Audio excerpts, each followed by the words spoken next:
रामकृष्ण बघा आता थोड्या वेळेस बंधू भेट होणार आहे आणि लोकांची गर्दी जमली, दोन्ही पालख्या एकत्र येणार आहेत आणि हळूहळू तो क्षण जवळ आलाय, भावनिक क्षण ज्याच्यात बंधू भेट, दोन भावांची एक गुरु शिष्यांची जी भेट होणार आहे त्या भेटीचा प्रसंग आता आपल्या विश्वगुरूंच्या आणि माऊलींच्या भेट होणार आहे. तर बघा पालखी आता खाली येते आणि आता काही क्षणामध्येच विश्वगुरूंची आणि विश्व माऊलींची भेट होणार आहे. तर बघू शकता आपण प्रसंग.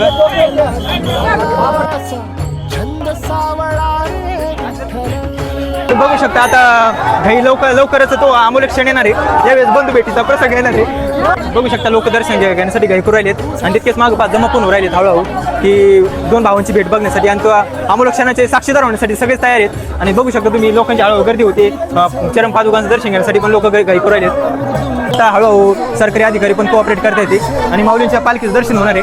लवकरच चरण पादुकाचं इकडे उरायले आहेत, इकडे चरण पादुकाही आलेले आहेत. आता विश्वगुरूंच्या दर्शन आणि माऊलीचं दर्शन होणार आहे आणि बंधू भेटीचा लवकर प्रसंग जवळ येतोय. तर बघू शकता, चला येऊ शकता. बघा दोन गुरु शिष्यांचं भेट होते, तर बघू शकता पादुका आलेले आहेत, विश्वगुरूंची भेट राहिली. चला असंच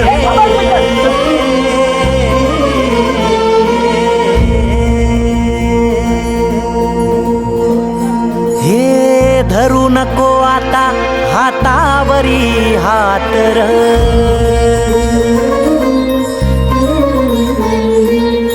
सोड उंबऱ्याला दिसणार नवी. आता दोन भावांची भेट झालेली आहे, भावनिक क्षण पण झालाय आणि आता परत माऊली आपल्या रथामध्ये चाललेत आणि विश्वगुरू आज इथे थांबणार, उद्या प्रस्थान करणार आहेत. आपण बघू शकता सोहळा एकदम आज ते उत्कृष्ट पद्धतीने झालाय आणि लोकांची गर्दी पण आता हळूहळू वाढत चालली आहे दोन भावांची भेट बघण्यासाठी. आणि बघू शकता हळूहळू माऊली परत आपल्या रथावर विराजमान होणार आहे, हळूहळू परत जाणार आहेत. आपण नीताताई यांना विचारू तर आता जो बंधू भेटीचा क्षण होता या पूर्ण साक्षीदार होते, ते तुम्हाला कसं वाटलं बंधूच्या भेटीचं क्षण? त्यांची भेट एकदम अचानक गर्दी वाढली आणि अचानक भेट झाली. मी पहिला अनुभव बघितला, म्हणजे माझ्या आयुष्यात मी पहिल्यांदा म्हणजे पालखीचा अनुभव घेतला. आणि तुम्हाला बंधू भेट, दोन भावांची भेट कसं वाटलं? अंतःकरणातून आनंद झाला का? एकदम आनंद झाला. मला आयुष्यात कधी एवढा आनंद नाही झाला, पण पहिल्यांदा एवढा आनंद झाला. पादुका दोन्ही पादुकाचे मला दर्शन झालं. बघू शकता आपण सरकारी अधिकारी त्यांचं कर्तव्य करत असताना पण त्यांनी अंतःकरणातील आठवणी साठवून ठेवल्यात आणि बघू शकता अतिशय उत्कृष्ट पद्धतीने सोहळा झालाय आणि ताईचा आनंद सांगतोय की त्यांना किती भारी वाटलंय बघून. तर तुम्हाला आज बंधू भेट झाली, दोन भावांची भेट झाली, विश्वाचे गुरु आणि विश्वाची माऊली यांची दोघांची भेट झाली. तुम्हाला कसं वाटतं आता अंतःकरणामध्ये बंधू भेट बघून? दरवर्षी साराबादप्रमाणे या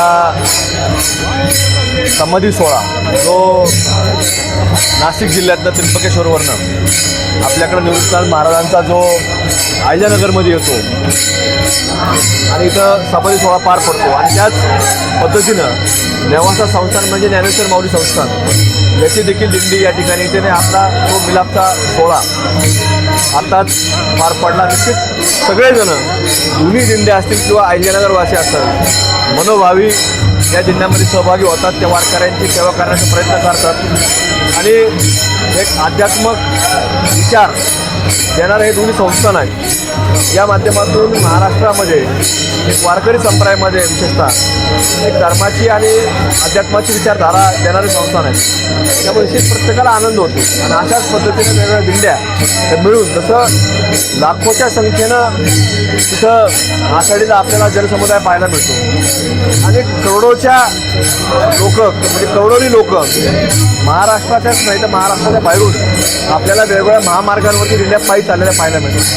ते वेगळे पण आहे, जगात कुठंच पाहायला मिळत नाही, ते फक्त महाराष्ट्रामध्ये आणि विशेषतः पांडुरंगाच्या भक्तिमय वातावरणामध्ये तल्लीन होणे सगळे लोक त्या दिशेने जात असतात. त्यामुळे प्रत्येकाच्या मध्ये आनंद आपल्याला पाहायला मिळतो.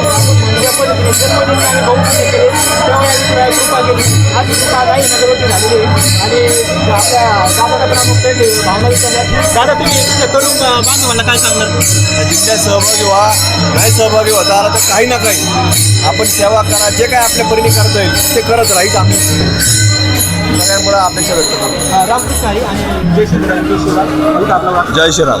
जय श्रीराम.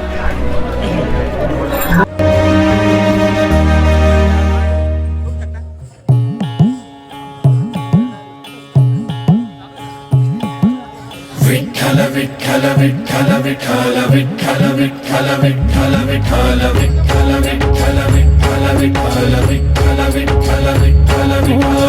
लागला जीवाला असा छंद सावळा रे विठ्ठल